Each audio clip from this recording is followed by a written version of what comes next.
Hey, if you think having difficult conversations is all about finding the right words, you are missing the most important thing.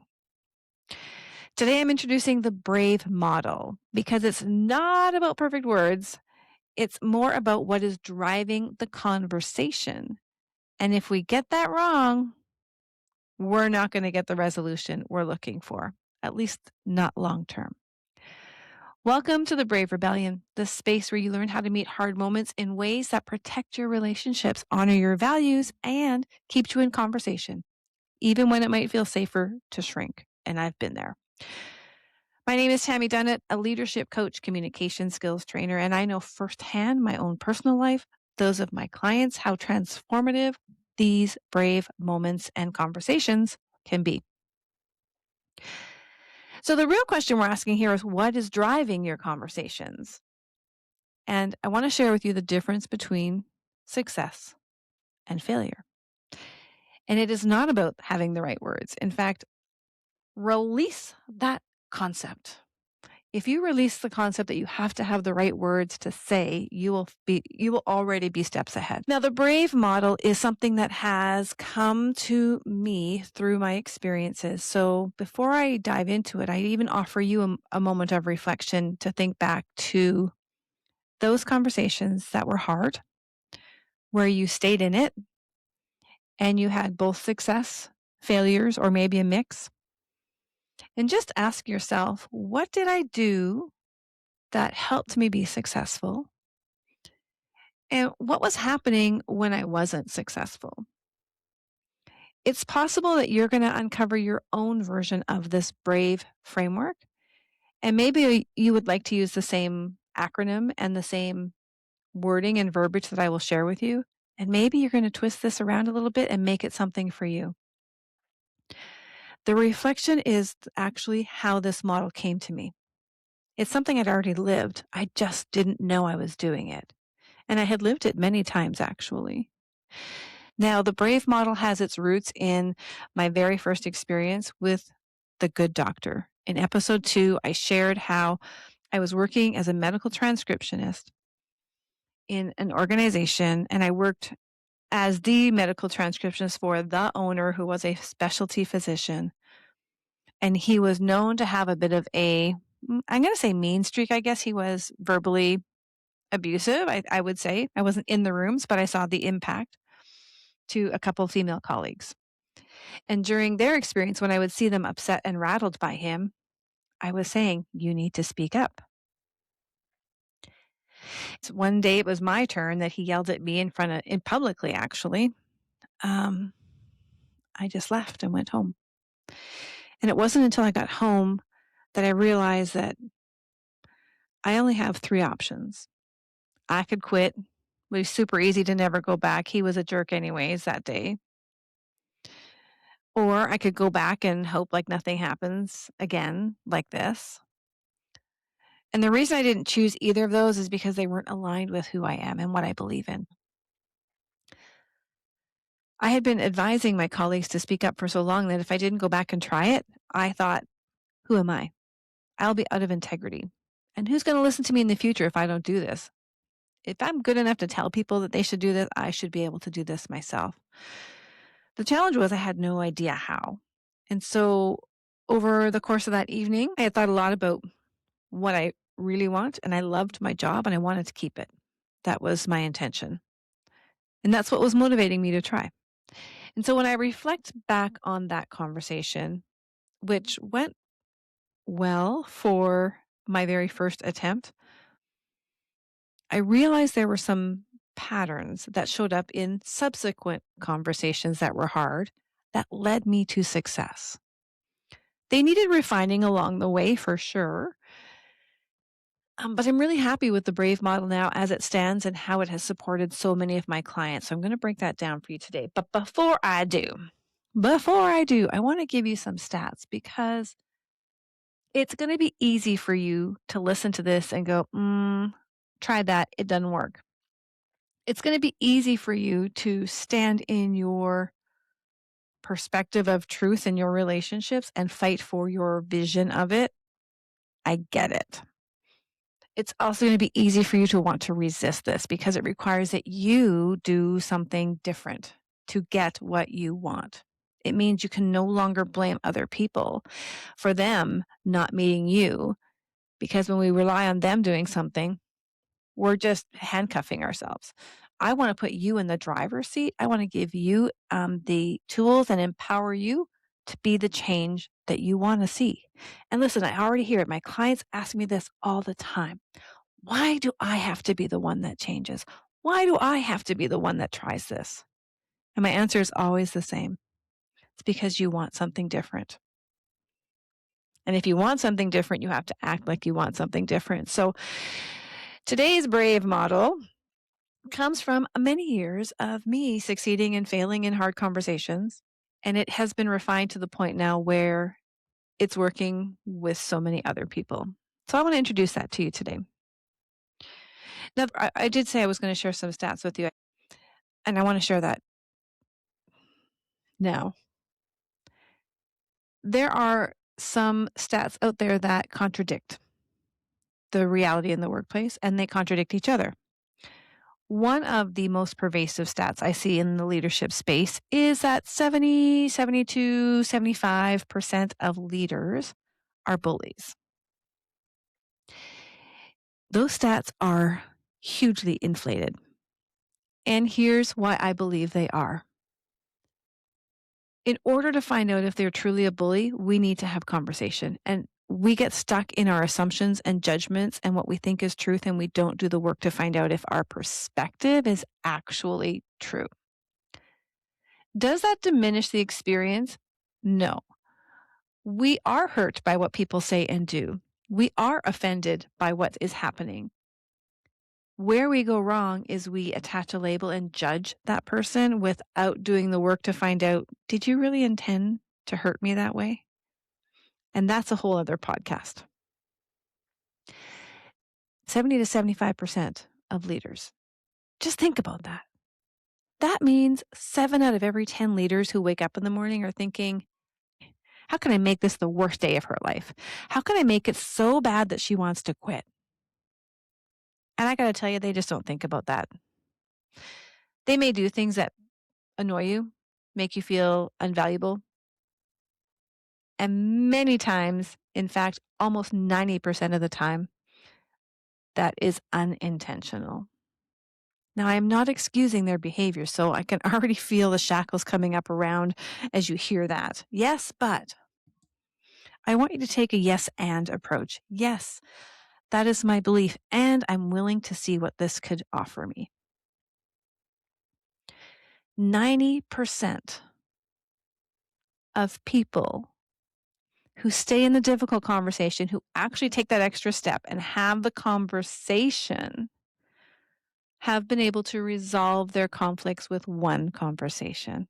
One, that's it. That's why I know how transformational these are. I have seen it in the most ethically challenging moments. I have seen my clients have these conversations and be successful and build trust and build deeper connections. So I will take my experiential stats over those research stats any day, because what I think is happening in the research is they're talking to people who have not had the conversations.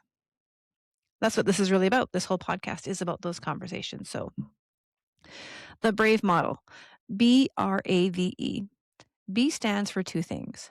Breathe. Man, that just feels good, taking a deep breath. Signifying that you need to take a pause, because you're most likely in a hijack. You're most likely reacting from fight, flight mode. Your nervous system has been triggered and you're not in your thinking brain. So you cannot engage intelligently. Voices raise, arguments stay the same, you talk in circles. Those are all signs that you need to breathe. This pause may literally just be a breath. Or it may be that you actually need time, space, geographical distance from this individual to calm down, come back into the thinking brain where you're actually connecting now to what the problem is, what the solution you'd like to see is, and how to get there. So breathe is the first part of B. The second part is actually far more important than finding any right words, which let's just take that off the table right now. If you're so focused on finding the right words, you're not focused on the intention. And the second half of B is be intentional. Get really clear about what you really want. And I'm emphasizing those words really for a reason. So many times when I coach people, it always starts out with, well, what would you like to see as the end solution? And they'll say something like, I just want them to leave me alone so I can do my work. Great. I want that for you too. But if we take that as the intention, if we start there, how might you approach that? It usually sounds like, well, if I could do anything without repercussions, I would tell them to leave me the F alone, get out of my space, and don't ever talk to me again. So I could just work in peace. Okay, follow that through. How would that action actually play out? Well, they're likely not going to be happy with me and maybe they'll escalate it. And I actually don't want to have any more tension in the workplace. Oh, so if we take that approach, we might have more tension. Yeah. So, where we start with our intention, it's important to name it, get it out there. That's the thing that's top of your mind. It's the biggest barrier right now, is you want to go what I call 7 layers deep. And what that looks like is your first answer, you're going to ask yourself, what's important about that? What's important about them leaving me alone so I can do my work? You're going to say something else. And whatever you say next, you're going to ask, well, what's important about that? And you're going to keep asking yourself that until you notice a shift in your voice, in your tone, in your energy. When you see the shift, you know you're in the right ballpark because now we're down to the true intention. And the true intention often sounds like, I just want to be able to trust my partner. I'd like to be able to work together so that we can achieve our goals. It's usually a value.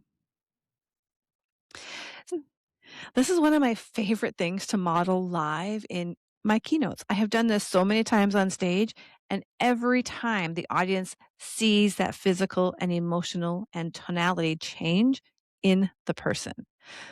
And from that place, from that value place, the next step unfolds, which is R.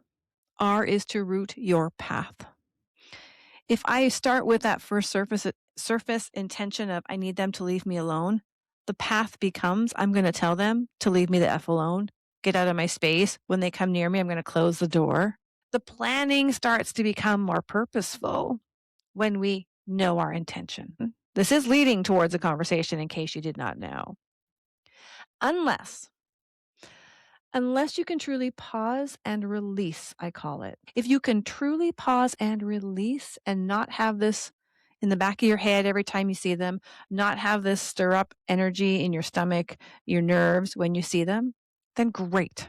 That can be a decision. Most times, my experience tells me you still need to do some work. So when we talk about rooting your path, keep your intention clear. Then we move to A. And this is advancing. This is staying aligned with your intention to take the opportunity to invite them to the conversation. Now, here's what this often looks like. This is where most people stop. They can get clear on their intention. They can do some great planning and script out how they would like to start the conversation, how to open it up, how to get back on track if it gets derailed. We can script all of those things so that you can utilize them. But here's what happens. You see the person coming down the hallway that you really want to have a conversation with. You know you want to invite them to a conversation. And when you pass them, you say nothing. And you say, maybe tomorrow. Maybe it wasn't a big deal. Perhaps I can just overlook this one and we'll see if it happens again. We will rationalize all the reasons why we're not going to do it. So step A is really your action movement to advance. Advance by staying aligned to your intention and invite them to the conversation. Always when you invite, it's very kind to tell them what you'd like to talk about. I always call it, tell them the arena they're coming to. So what's the metaphor there? If I'm going to a country concert, I'd like to know so I can dress appropriately. If I'm going to a work conference, I'd like to know so I can dress comfortably. So the arena is, hey, we had this experience in our staff meeting and I'd like to talk with you about it. Do you have some time today at 3? That's the advance languaging. Invite them, share the arena. So A can stand for all sorts of things, but advance, stay aligned with your intention, and arena. Let them know what the conversation will be about. And now it's time to have the conversation. So this is the hardest part for some people is verbalizing what they need to say. So V stands for voice it with courage. We know this is a hard conversation. We know it's going to be challenging for you. You've done a lot of great work. So now it's time to voice it. We're in the verbal exchange. Use your scripts to open it up. Use your scripts to share your intention, where you would like to see this going. And there's a whole framework that I could teach you about starting and moving through these conversations that would support this step. But you're in exchange now, and this is fabulous. You are now in the arena together, and I love that you're trying this. So congratulations already. When this conversation is over, what you need to do next is to evaluate it. That's the E step. What worked well? What didn't work well? What would I try differently if I could do this again? Is there something we need to revisit because we got off track? And what would that conversation look like? It is through the evaluation piece that I had missed for so many years, like probably 20. Yep, 20. As I think about my first experience with the good doctor was when I was in my early 20s. And when I came across the bully in the workplace, I was nearly 40. And it was at that time when I was 40 that I started to look back. And that's when I realized, oh, I'm being very reactive here. I'm trying to get her to leave me the F alone so I can do my job. And that's where my energy is coming from. And that's where my actions are coming from. And now I can see maybe I could try something different. I had to get a little bit more intentional. Now, I will also say if you're dealing with a bully-like person versus a bully, the outcomes are drastically different. A bully-like person, someone who's having a bad day, you just happen to walk through their stink and now you're carrying a little piece of it. They are not intending to hurt you. So those are the relationships where we get 85-90% successful resolution with one conversation. A true bully, however, does have an intention of hurting you, isolating you, degrading you, harming you, all of those things. And those are not likely to resolve with a conversation. But the only way we find out what we have is by trying, is by getting in the arena and saying, hey, here's my intention for us. Here's what I'm noticing. Here's the impact it's had on me. What's your experience? How do we move forward through this? Intention is a very important piece to the BRAVE model. And you'll find that you will have resolution in more conversations than you actually think by using this and getting into conversation. So as you move forward into your next conversation, just take a moment. Notice what is underneath your words. Because that is where the real change begins. You don't have to get it perfect. You just have to be in the arena, willing to step in. Now, in episode 4, we're going to be breaking down one of the biggest hurdles to getting into action. So stick around for that episode and we will talk to you soon. This has been the Brave Rebellion podcast. We take it one conversation at a time.